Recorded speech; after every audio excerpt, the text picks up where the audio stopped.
Ambisi besar Presiden Prabowo Subianto agar Indonesia bisa mencapai swasembada pangan dalam 4 hingga 5 tahun ke depan tidak boleh menjadi janji kampanye semata.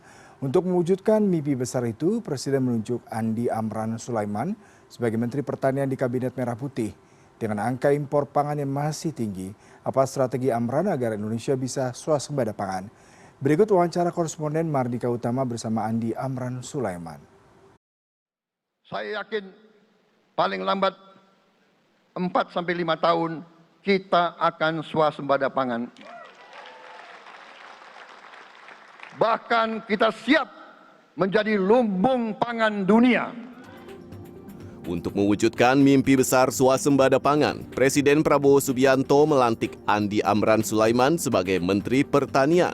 Amran Sulaiman pernah menjadi nahkoda Kementerian Pertanian pada periode 2014-2019 dan kembali menjabat pada Oktober 2023. Sebelum memulai hari pertamanya sebagai anggota Kabinet Merah Putih Selasa pagi, Amran Sulaiman berbincang dengan koresponden CNN Indonesia Mahardika Utama mengenai sejumlah isu pertanian dan strateginya untuk mencapai swasembada pangan. Matahari belum tinggi ini, tapi Pak Menteri Amran Sulaiman sudah jalan pagi. Udah dapat berapa keliling nih Pak hari ini? Tadi sudah 3. Oke, sudah 3 kali ya. keliling. Startnya jam 5 subuh. Oke, secara garis besar nih apa strategi Pak Amran agar kesuksesan di 2017, 2019, 2020, 2021 sampai dapat penghargaan dari FAO bisa terulang lagi nih Pak? Nah, yang pertama pengelolaan anggaran. Kita kelola anggaran, mengelola anggaran itu harus fokus pada sektor produksi. Dulu kami masih ingat, kalau tidak salah 2-3 kali refocusing. Baru-baru kami juga refocusing. Yang dikatakan refocusing anggaran adalah biaya-biaya yang tidak penting, yang tidak langsung menyentuh produksi. Ini kita hold dulu, kita tahan dulu, kita alihkan pada sektor produksi. Contoh, seminar, biaya pertemuan, biaya perjalanan dinas, kami alihkan untuk beli benih untuk petani, beli bibit, kemudian pupuk, pestisida, alat mesin pertanian. Jadi ini digiring, dipindahkan. Nah itu yang kami lakukan, yang pertama dari sisi anggaran ya. Yang kedua adalah betul-betul sumber daya manusia harus kita optimalkan, yaitu meritokrasi. Nah yang ketiga adalah anggaran dikelola benar-benar tepat sasaran, nggak ada boleh korupsi.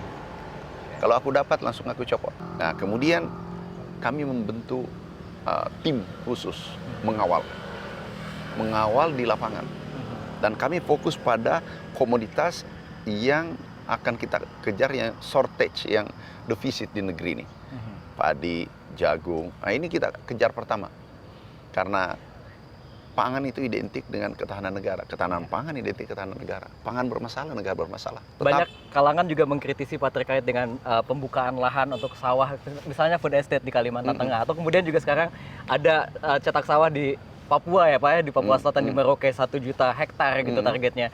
Tapi juga banyak yang mengkritisi bahwa itu katanya tidak berhasil. Kenapa sih Pak butuh waktu lama untuk bisa produksi di lahan-lahan baru itu Pak? Dulu kenapa gagal? Karena pendekatannya, pendekatannya tidak holistik. Buka cetak sawah, tapi dengan manual. Nggak mungkin dikelola manual kalau hamparan besar.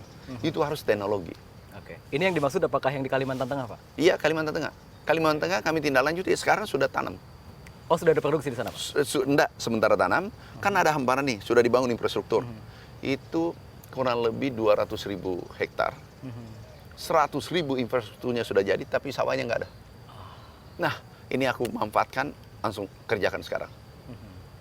Kalau kita mau membangun, itu harus ada action.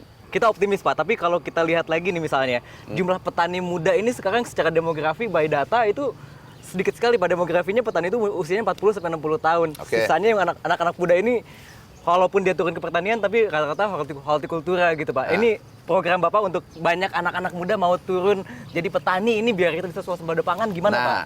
Nah ini luar biasa, milenial ada bonus demografi 52%. Anak muda. ini harus dimanfaatkan dengan baik. Caranya adalah di sektor pertanian adalah sumber daya alam melimpah. Kemudian ada generasi milenial. Ini dipertemukan. Cara mempertemukan adalah satu, menggunakan teknologi tinggi. Seperti tadi, transformasi pertanian modern. Mana milenial mau mencangkul? Mana milenial menggunakan kerbau? Nggak mungkin kan? Semua menggunakan pertanian modern. Kami anggarkan 15 triliun. 15 triliun. Menteri yang menurut catatan laporan harta kekayaan penyelenggara negara Januari 2024 memiliki total kekayaan sebesar 1,1 triliun rupiah ini kembali dibantu Sudiono sebagai Wakil Menteri Pertanian. Akankah Amran berhasil mewujudkan swasembada pangan? Tim Liputan CNN Indonesia, Jakarta.